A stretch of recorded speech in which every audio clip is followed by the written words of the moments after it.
제가 여러분에게 한번 질문을 먼저 드리도록 하겠습니다. 여러분 중에 2017년 금년에 나는 정직하게 살았다.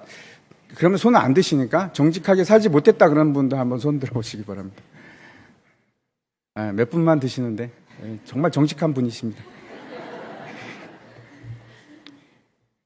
미국 듀크 대학의 이름이 댄 에일리엘리라는 분이 계십니다. 이름이 좀 힘든데 이 교수님이 쓴 책이 뭐냐면 The Honest Truth About Dishonest. 이 말이 좀 우스운데 부정직에 대한 정직한 진실이라는 책을 썼습니다. 그 책이 어떤 건가 하면 우리 사람들이 어떻게 해서 거짓말을 하는가, 내 자신을 포함해서 그래서 뭘 얻으려고 하는가. 그 책에 이제 그런 내용들이 들어 있습니다. 이제 여러 실험들이 들어 있는데 그 중에 하나가 이런 겁니다. 모르는 두 사람을 한 방에 넣어놓고 서로를 소개하게끔 합니다. 10분 동안.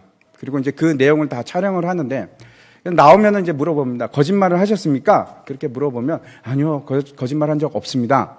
이렇게 얘기를 함에도 불구하고 테이프를 뒤로 돌려서 이렇게 한 문장 한 문장 보면은 보통 2번에서 3번 정도 거짓말을 한다고 합니다. 10분 동안에. 3번 정도 거짓말을 한다고 합니다. 제가 다시 한번 묻겠습니다. 금년에 나는 한 번도 거짓말을 한 적이 없습니다 하시는 분은 손을 내리고 계셔 보십시오.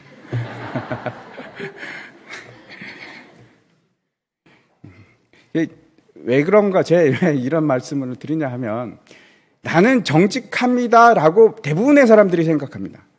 근데 동시에 대부분의 사람들은 거짓말을 합니다. 모순되지 않습니까? 그 얘기를 지금 하려고 하는 겁니다. 사람들은 왜 분명히 정직하지 못하면서 나는 정직하다고 생각하고 나는 의롭지 못하면서 나는 의롭다고 생각하는 것인가? 이 이제 교수님이 실험을 했는데 이런 종이에다가 문제를 20개를 적어서 이렇게 이제 다 나눠줍니다. 여러분이 이제 사람들이라고 하고 3만 5천 명에다가 그 실험을 했습니다. 그래서 이제 20개의 문제를 나눠주면서 이렇게 얘기를 합니다. 한 문제를 풀 때마다 여러분에게 1불을 드리겠습니다. 시험이 끝나면 20문제 있으니까 다 맞히면은 20불을 받는 겁니다. 그런데 시간 제한이 있습니다. 시간 제한은 5분인데 이 문제들은 너무나 쉬워서 누구나 다 풀 수 있는 문제지만 시간이 걸립니다. 그래서 5분 만에 많은 문제를 풀 수가 없습니다. 그 문제를 다 이제 주고 이제 5분 동안 시험을 보겠습니다. 그리고 시작하고 다 열심히 이제 문제를 푸는 겁니다. 돈을 벌려고 막 문제를 푸는 건데 이제 5분이 끝나면은 이제 끝났습니다. 이제 시험지에다가 내가 몇 개를 풀었는지 쓰십시오. 그러면 이제 사람들이 다 씁니다. 그리고 나서 뭐라고 하냐면 저 뒤에 문서 파쇄기가 있습니다. 문서 파쇄기가 뭐냐면 아시죠? 이제 종이를 넣으면 지지케 하고 다 갈아버리는 그 기계입니다. 뒤에 있는데 거기 가서 자기가 쓴 시험지를 다 거기다 다 갈아서 넣으십시오. 이렇게 얘기합니다. 그러면 어떻게 됩니까? 아무도 모릅니다. 내가 몇 개를 맞았는지. 나밖에. 다 갈아버리니까. 그리고 다 간 사람은 앞에 나와서 말씀해 주십시오. 돈을 드리겠습니다. 그래서 내가 6개 풀었습니다. 그러면 6불을 드리는 거고. 10개 풀었습니다. 그러면 10불을 드리는 그런 겁니다. 그래서 사람들이 나와서 돈을 받아서 다 잘 갔습니다. 그런데 사실은 그 문서 파쇄기가 가짜입니다. 이게 양쪽에만 갈리고 가운데는 전혀 갈리지 않는 그런 기계입니다. 그래서 뚜껑을 열어보면 그대로 답안지가 다 있습니다. 그래서 3만 5천 명을 대상으로 해서 실험을 해서 맞췄는데 평균 몇 개를 풀었다고 사람들이 얘기를 하는가 하면 5분 동안에 6개를 풀었습니다. 이렇게 얘기한 겁니다. 그래서 평균 6불씩 가져갔습니다. 근데 시험지를 검사해 보면은 6개가 평균일까요? 평균은 몇 개일까요? 평균은 4개입니다. 그러면 평균적으로 사람이 몇 개씩 거짓말한 겁니까? 2개씩 거짓말한 겁니다. 일반적으로 2개씩. 그런데 이제 심각한 문제는 뭔가 하면 20명의 사람들, 3만 5천 명의 대상자 중에서 20명은 굉장히 큰 거짓말을 합니다. 그러니까 19개 풀었습니다. 18개 풀었습니다. 이런 거짓말 한 사람들이 있었습니다. 그런 사람이 20명인데, 그래서 돈이 이제 나가지 않습니까? 많은 돈이 나가지 않습니까? 그래서 지출된 돈이 겨우 얼마에 불과하냐면 250불. 그런데 2만 5천 명이 거짓말을 했는데 그 사람들은 다 하나 또는 두 개 거짓말을 한 사람들입니다. 근데 거기에 지불된 소요된 경제 비용이 얼마인가 하면 5만 불. 제가 말씀드리는 것은 많은 거짓말을 많이 하는 사람은 사실 그렇게 중요하지도 않고 경제적인 손실을 입히지도 않습니다. 근데 대부분의 사람들이 거짓말을 하고 그게 실제적인 문제입니다. 우리의 문제입니다. 저는 아닙니다. 이렇게 생각하지 마시고 나도 그 중에 한 사람입니다. 이렇게 생각하시기 바랍니다. 사람이 다 양면성을 가지고 있습니다. 한쪽으로는 나는 계속 정직하고 괜찮은 사람이다. 이렇게 보여주려고 합니다. 사람들한테. 내가 괜찮은 사람인 걸 보여주려고 하지만 또 다른 한 면은 어떤 내 마음이 있는가 하면 내가 거짓말을 해서라도 이익이 생기면 거짓말 해야지. 조그만 거면 괜찮아. 거짓말을 해야지. 해서 이익을 챙기려고 하는 마음이 있는 겁니다. 그 야곱이라는 이름이 무슨 뜻인지 아시죠? 그 말이 속이는 자, 속임이라는 뜻입니다. 오늘 이제 그 설교의 제목이 속임이라고 정했는데 속이는 것은 두 가지 기능을 합니다. 첫 번째는 왜 사람들은 속이는가? 첫 번째는 자신을 보호하고 이익을 추구하기 위해서 속입니다. 제가 말씀드린 앞에서 얘기하는 것처럼 거짓말을 하는 이유는 그 작은 이익 때문에 또는 내가 거짓말을 함으로써 내가 보호를 받고 상처를 안 받기 위해서 그러기 위해서 내 보존을 위해서 본능적으로 거짓말을 합니다. 속이는 일을 합니다. 하나님께서 아담과 하와가 죄를 범한 후에 아담아 네가 어디 있느냐 그랬더니 숨어버립니다. 속이는 일을 합니다. 그리고 가인도 마찬가지입니다. 가인이 아벨을 죽이고 난 후에 하나님께서 물으십니다. 가인아 네 아들 아후가 어디 있느냐 그랬더니 내가 아후를 지키는 자이니까 속입니다. 하나님을 속입니다. 아이도 태어나면 말을 배우기 이전에 본능적으로 배우는 게 있는데 거짓말입니다. 이제 이 과자 네가 먹었어? 그러면 말은 못해도 거짓말을 할 수 있습니다. 내가 어떤 거를 잃거나 손해를 보지 않기 위해서 또는 상처를 당하지 않기 위해서 다시 말씀드려서 내 이익을 위해서 속이는 일을 우리가 합니다. 대부분의 사람들이 합니다. 두 번째 속이는 이유가 있는데 왜 속이는가? 하나님을 모방하기 위해서 속입니다. 이게 무슨 말인가? 그런 적이 없는데 한번 잘 생각해 보시기 바랍니다. 우리 자신을 선하고 아름답고 괜찮은 사람으로 꾸미는데 사진을 찍을 때도 남자들은 그냥 찍을 수도 있는데 여자분들은 반드시 머리를 만지거나 화장을 고치거나 뭐 하는 겁니까? 나를 잘 보이게 하기 위해서. 요즘에는 화장술이 발달을 해서 거의 변장술입니다. 그래서 제가 인터넷을 보고 깜짝 놀랐는데 아니 어떻게 이럴 수가 있지? 완전히 다른 사람처럼 보이는 그런 기막힌 화장술이 있는데 그거는 속임입니다. 속임. 나를 잘 보이게 하기 위해서. SNS 같은 데 사진을 올릴 때도 그 사진을 보면 저 사람 너무 대단한 사람 같아. 너무 행복해 보여.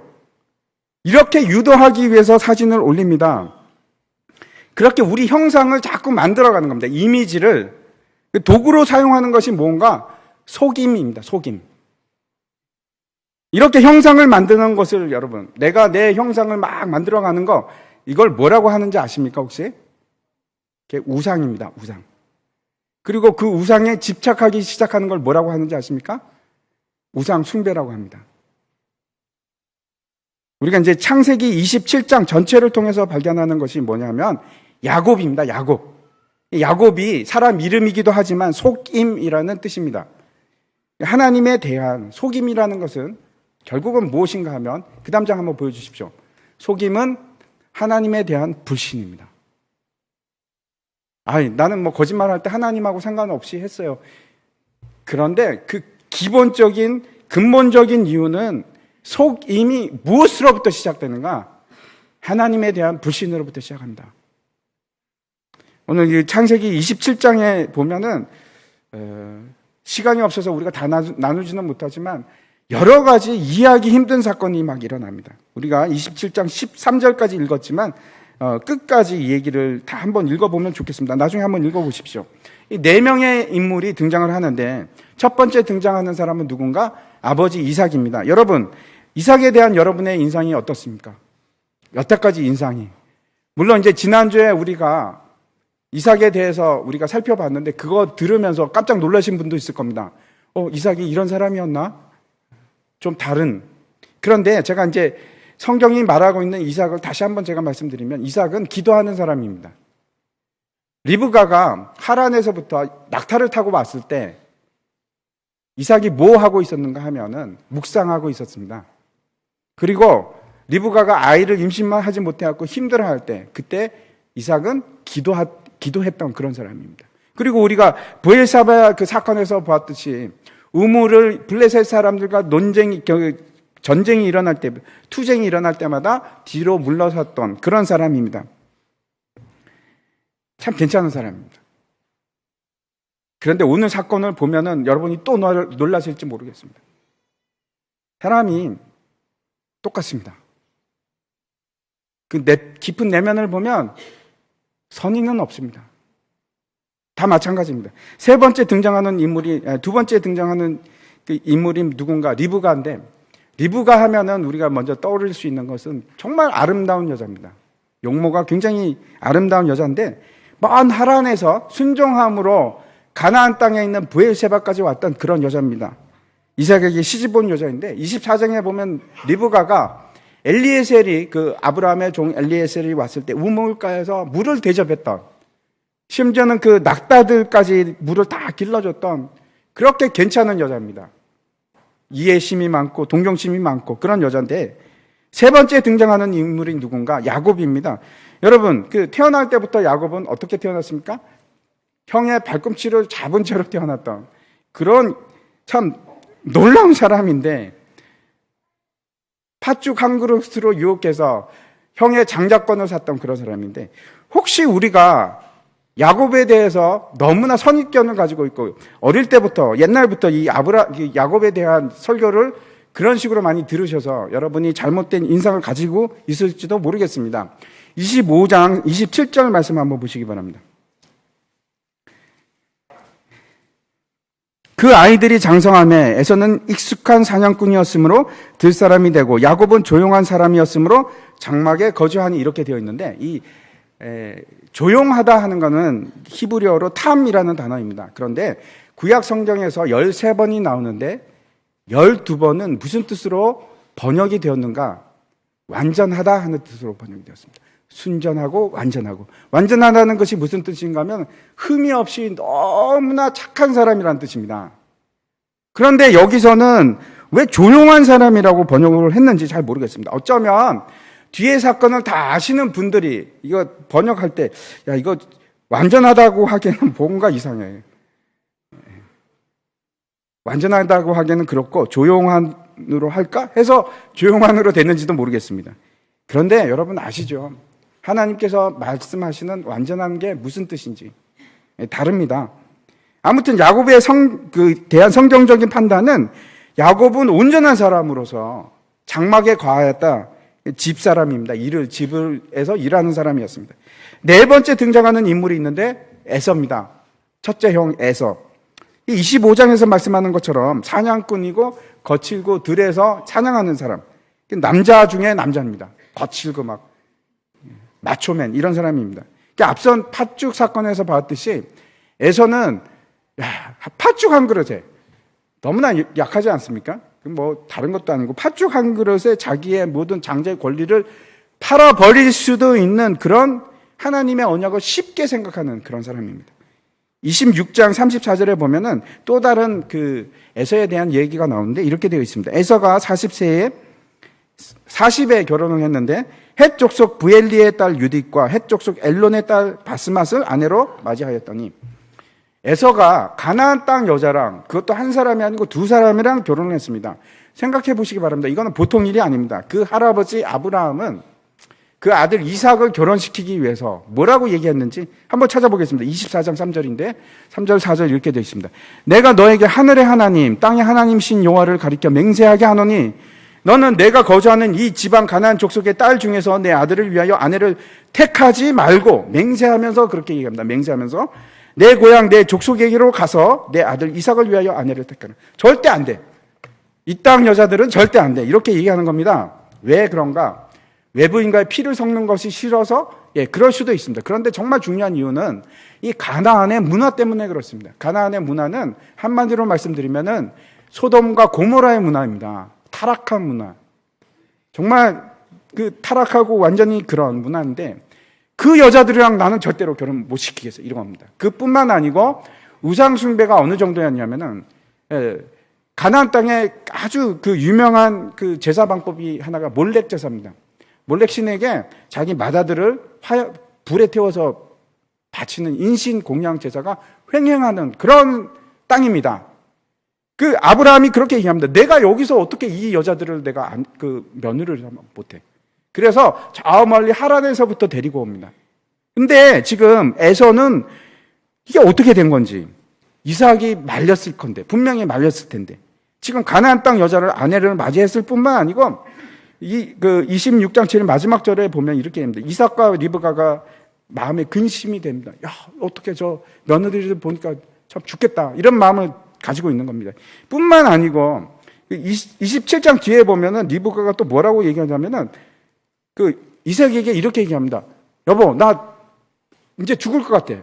저 며느리를 뜰 때문에 난 죽겠어. 못 살 것 같아. 이런 말까지 합니다.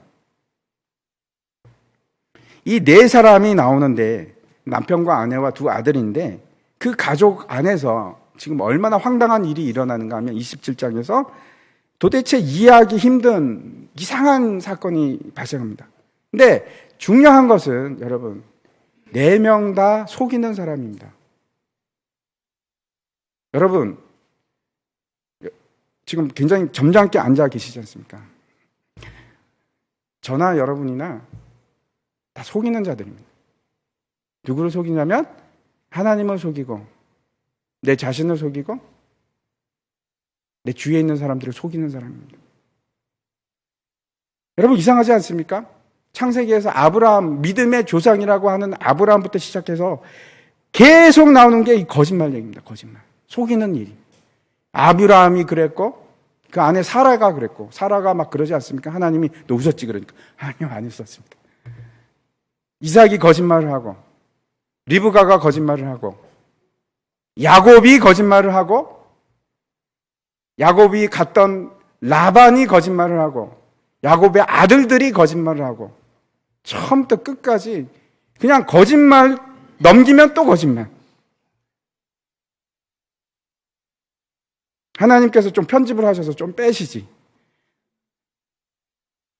왜 그러실까요? 우리의 모습입니다. 똑같은 우리의 모습입니다.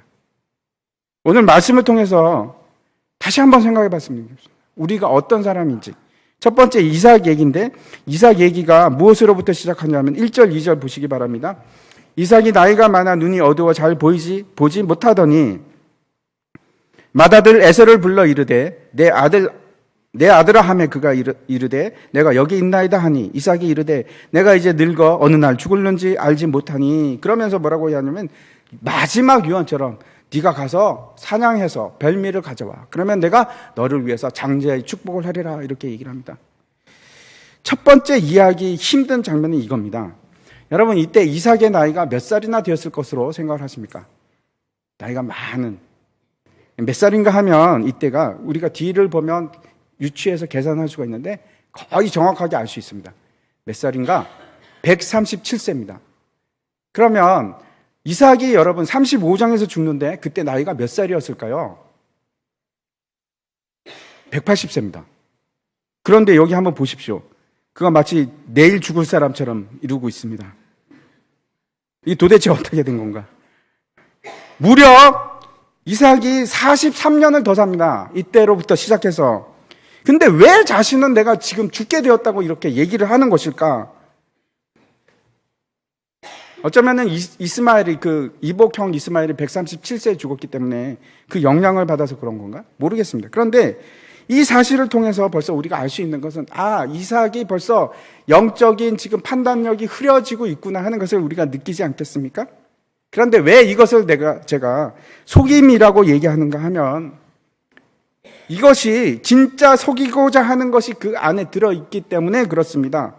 보통 이제 거짓말은 한번 하면은 탄력을 받습니다. 그 다음엔 더 큰 거짓말. 왜냐하면 덮어버리려고. 모른 척 하지 마십시오. 여러분 다 경험이 있지 않습니까?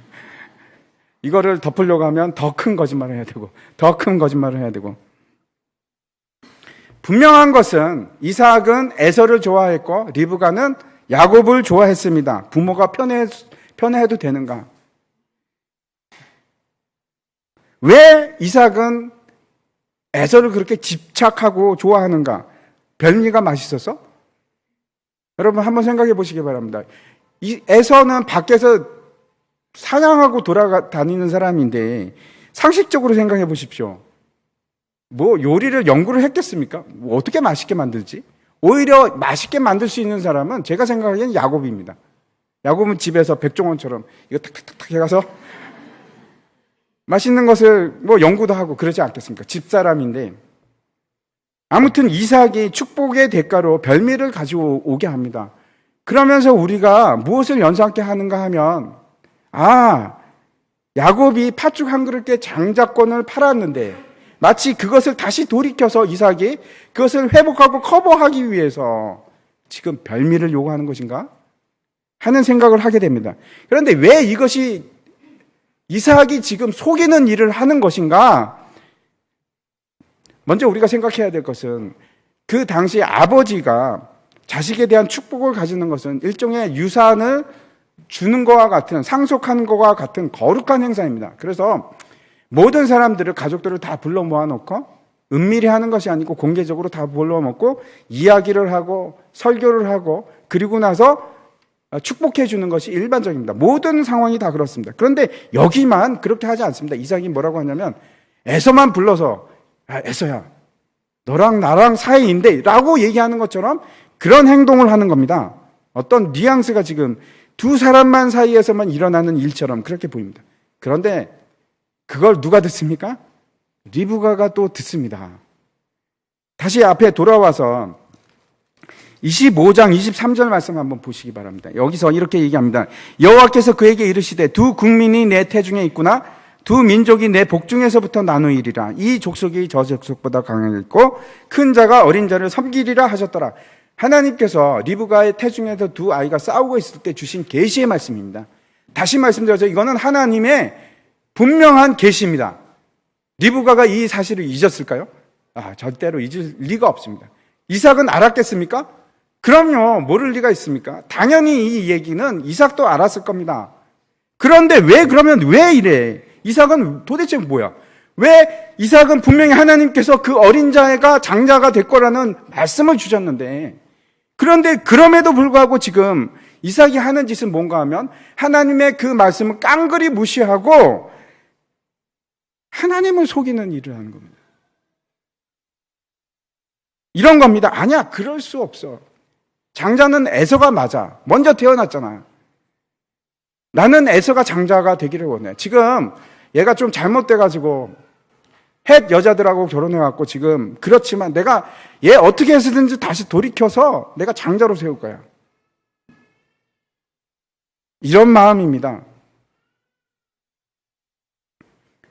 하나님의 말씀을 믿은 겁니까? 아니요, 믿지 않았습니다.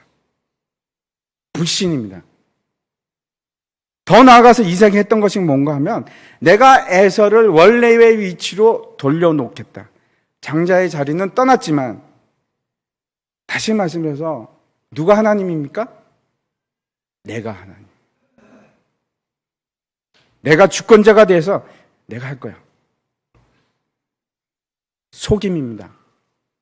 모세가 이스라엘 백성들을 이끌고 광야에 나왔을 때 이스라엘 백성들이 무리바에서 어떤 사건이 있으면 목말라 죽겠습니다.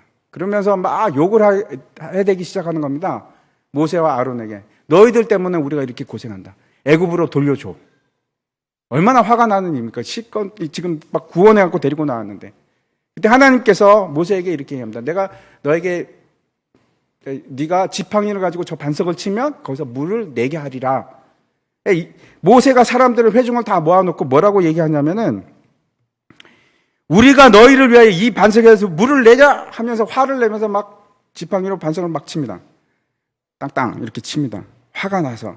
그때 하나님께서 모세에게 뭐라고 말씀하는지 한번 보시겠습니다. 민수기 20장 12절인데 이렇게 얘기하십니다. 여호와께서 모세와 아론에게 이르시되 너희가 나를 믿지 아니하고 이스라엘 자손의 목전에서 내 거룩함을 나타내지 아니한 고로 너희는 이 회중을 내가 그들에게 준 땅으로 인도하여 드리지 못하리라 하시니라.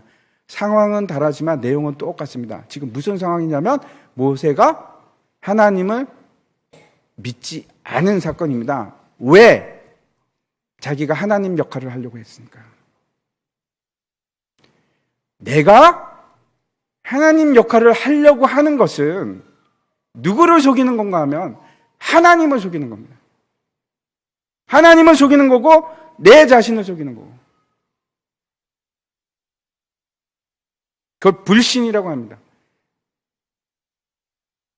같은 일들이 우리에게 동일하게 일어납니다. 내가 하나님이 되고자 하는 것. 심지어 하나님의 뜻을 알매도 불구하고 모든 상황을 내가 지배하는 겁니다. 이렇게 하는 겁니다. 아니, 하나님 제가 잘 아는데요. 하나님 이거 주셔야 돼요, 저한테. 이거 주시고 저건 저렇게 하시고. 누가 지시를 합니까? 내가 지시를 합니다. 하나님께. 하나님 이거 이렇게 하셔야 돼요. 그렇게 안 하면 안 되세요. 제가 잘 압니다. 이걸 뭐라고 한다고요? 불신입니다. 불신. 내 이익을 위해서 내 자신을 지금 속이고 있는 겁니다. 이삭의 잘못이 뭔가 하면 하나님은 틀렸고 나는 옳다 이겁니다. 하나님은 틀렸고 나는 옳다. 이것이 오늘 본문에 나타난 첫 번째 불신입니다. 속임입니다. 사도 바울이 고린도 후서에서 이렇게 말씀하십니다. 3장 5절인데 우리가 무슨 일이든지 우리에게서 난 것 같이 생각하여 스스로 만족할 것이 아니니 우리의 만족은 오직 하나님께로부터 나느니라. 바울이 깨달은 것이 무엇인가 하면 모든 원천이 하나님이시기 때문에 내가 어떤 것을 이루려고 하더라도 절대 너는 이룰 수가 없어. 너는 안 돼 이겁니다. 우리는 그렇게 생각하지 않지 않습니까? 내가 할 수 있을 것 같고. 아니요, 불가능하다. 왜? 모든 원천은 하나님으로부터 나오는데 너로부터 나오는 건 아무것도 없어. 내가 그것을 이루지도 못할 뿐만 아니고 절대로 너는 만족할 수 없어. 만족을 이룰 수 있는 유일한 방법은 무언가? 하나님으로부터 나올 때 그것만이 우리에게 만족을 줍니다. 그걸 깨달으시는 여러분 되시기를 축원합니다. 두 번째 속임수는 뭔가? 리브가에서 일어나는데 이삭이 에서에게 하는 그 내용을 다 듣습니다. 그리고 나서 둘째 아들을 부릅니다. 야곱아 빨리 와. 급해. 지금 빨리 가서 염소 2마리 잡아와. 지금 아버지가 무슨 일을 하시려고 하냐면 네 형에게 지금 축복을 하려고 해. 별미를 만들어 오면. 네가 염소를 2마리 잡아오면 내가 맛있는 아버지가 좋아하는 음식을 만들어 줄 테니까 그거 가지고 들어가서 네가 축복을 받아야 해. 그랬더니 이제 첫 번째 그 야곱이 하는 것은 뭐라고 하냐면 그거 무리야. 안 됩니다, 엄마. 그러지 마십시오. 그렇게 이제 거부를 합니다. 왜 그런가 하면 나는 매끈매끈하고 형은 털이 그렇게 많은데 아버지가 금방 알죠. 그럼 나 저주하면 어떡해요? 그랬더니 그 어머니가 뭐라고 하냐면 무슨 소리야. 하나님이 저주하시면은 내가 그 저주 다 받을게. 이렇게 얘기합니다.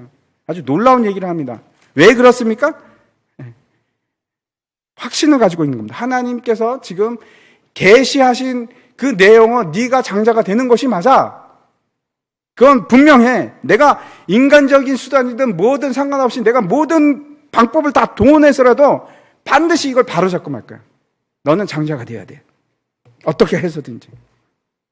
속여서라도. 여러분 이게 옳습니까? 목적이 선하면 그 방법이 선하지 않아도 되는 겁니까? 아니요. 그렇지 않습니다. 절대로 그렇지 않습니다.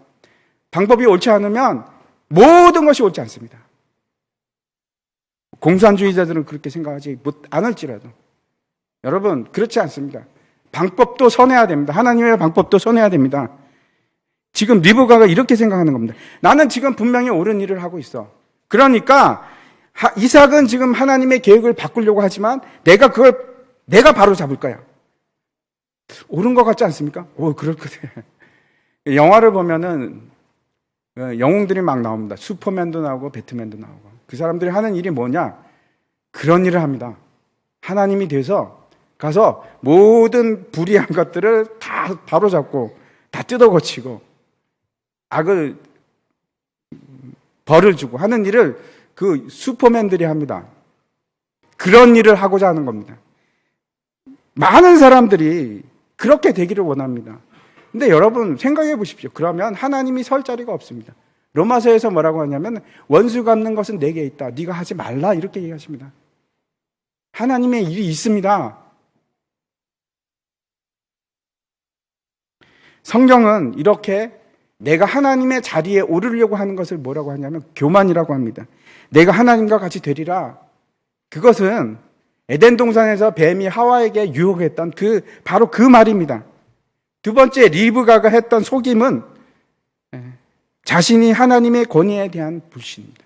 권위에 대한 불신. 이게 속임입니다. 세 번째 야곱에 대해서 한번 보도록 하겠습니다. 18절 보면은 이렇게 되어 있습니다. 야곱이 아버지에게 나아가서 내 아버지여 하고 부르니 이르되 내가 여기 있노라 내 아들아 네가 누구냐? 야곱이 어머니의 말대로 이제 염소 새끼 가지고 손과 목에 붙이고 여러분 한번 생각해 보시기 바랍니다. 제가 오늘은 이제 그냥 넘어갈 텐데 왜 염소가 2마리나 필요합니까? 여러분 별미 만드는데 염소가 2마리가 필요하겠습니까? 아니면 그 가죽을 입히는데 2마리가 필요하겠습니까? 아니요. 이 염소는 아사셀의 염소를 의미하는 겁니다. 그 염소를 가지고 손에 붙이고 목에 붙이고 그렇게 갑니다. 굉장히 떨리는 긴장된 순간일 겁니다. 그런데 여기서 실수를 합니다. 이삭이 네가 누구냐 그랬더니 첫 번째 실수를 하는데 뭐라고 하냐면은 아버지 맏아들 에서입니다. 우리말로 보면 별로 이상할 것도 없습니다. 그런데 히브리어로 느낌상 어떤 말인가 하면은 깜짝 놀라면서 예? 나는 이사가 진짜 에서 맞습니다. 이런 말입니다. 무슨 얘기인가 하면 어머니가 꽃병이 없어진 걸 보고 아들한테 꽃병이 어디 갔니? 이렇게 물으니까 아들이 깜짝 놀라면서 제가 안 깼어요. 하는 거하고 똑같은 상황입니다. 이삭이 의심을 하기 시작합니다. 그러면서 이제 두 번째 뭐라고 하냐면 아니 사냥을 갔다가 어떻게 이렇게 빨리 오니? 그랬더니 이제 야곱이 머리가 하얘지면서 아무 생각도 안 나는 겁니다.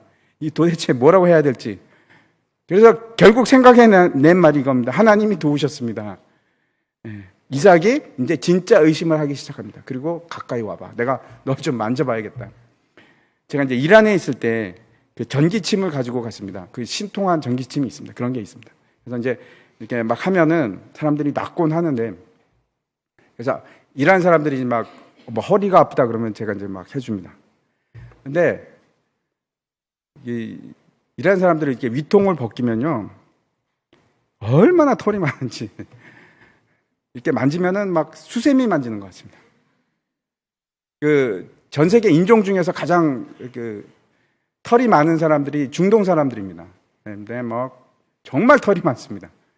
그 사람들 우리 보면 이상하게 생각합니다. 매끈매끈하고 이게 야곱의 피부고 에서의 피부는 정말 그 수세미 같은데 그래서 이게 만지는 겁니다. 염소털로 위장을 하고 갔는데 이렇게 만지더니 이삭이 속습니다. 그런데 여기서 여러분 기억하시기 바랍니다. 하나님께서 마지막 기회를 주신 겁니다. 에서에게, 야곱에게.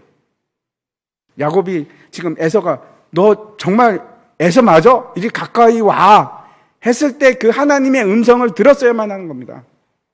아버지 죄송합니다. 저는 야곱이 맞습니다. 죄송합니다. 이 기회를 하나님께서 마지막 주는데도 불구하고 그냥 가는 겁니다. 이판사판으로.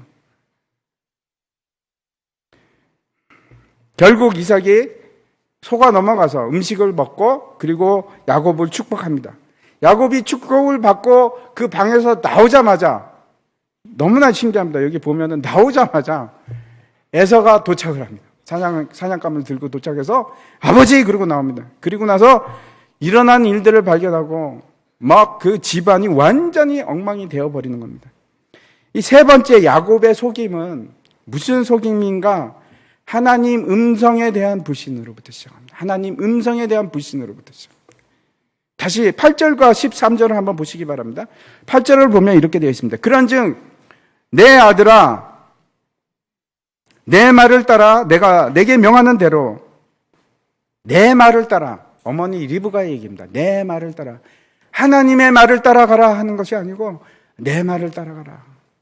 두 번째 또 반복이 됩니다. 13절에 보면 어머니가 그에게 이르되 내 아들아 너의 저주는 내게로 돌리리니 내 말만 따르고, 하나님의 말만 따르고 그렇게 얘기하는 것이 아니고 내 말만 따르고. 야곱은 자신의 내면에서 들려오는 하나님의 음성을 들은 것이 아니고 리브가의 음성을 따라갑니다. 근데 동일한 사건이 또 어디에 기록되어 있는가? 창세기 3장에도 같은 사건이 기록이 되어 있습니다. 3장 17절에 보면 이렇게 얘기합니다. 아담에게 이르시되 내가 내 아내의 말을 듣고 내가 내게 먹지 말라 한 나무의 열매를 먹었은즉 땅은 너로 말미암아 저주를 받고 너는 내 평생에 수고하여 그 소산을 먹으리라. 하나님의 말씀을 듣지 않고 하나님의 음성을 듣지 않고 네가 아내의 말을 들었기 때문에 너는 저주를 받고 내 평생에 수고하여야 그 소산을 먹으리라, 이렇게 말씀하시는 겁니다. 오늘 그 사건을 전체적으로 다시 한번 생각해 보시기 바랍니다. 결국 인간의 어떠한 노력과 어떠한 속임수도 하나님의 계획을 바꾸지는 못했습니다. 하나님의 일은 반드시 이루어집니다. 그런데 그 결과를 한번 생각해 보시기 바랍니다. 그래서 다 해피엔드하고 끝난 것이 아니고, 보십시오. 이삭이 에서가 돌아와서 자신의 잘못을 깨닫기 시작합니다. 그래서 에서가 아버지 저에게도 축복을 해 주십시오 그랬더니 아니야, 나는 이제 더 이상 못 준다. 축복을 줄 게 없다. 이게 무슨 얘기인가 하면 하나님의 뜻을 깨닫기 시작한 겁니다. 아, 하나님의 손은 지금 야곱의 편이구나. 그리고 나서 집안이 깨어지는데 모든 관계가 다 깨어집니다. 여러분, 아브라함이 사라를 자기 동생이라고 속이고 돌아다니고 나서 부부 사이가, 부부의 관계가 이전과 같았을 거라고 생각을 하십니까? 이삭이 리브가를 자기 동생이라고 속인 후에 그리고도 리브가와 이삭이 괜찮은 관계를 계속 유지했다고 생각을 하십니까? 보십시오. 야곱이 지금 이 속이는 사건 이후로 얼마나 고생을 하기 시작하는지. 형과는 원수지간이 되어버립니다. 돌이킬 수 있었습니다. 그럼에도 불구하고 원수가 됩니다. 이미 물은 엎질러지고 모든 관계는 다 깨져고, 너무나 이상하게도 모든 그 아브라함의 가문 사람들은 다 거짓말장이에요. 우리가 마찬가지입니다. 끊임없이 속이는 자로 살아갑니다.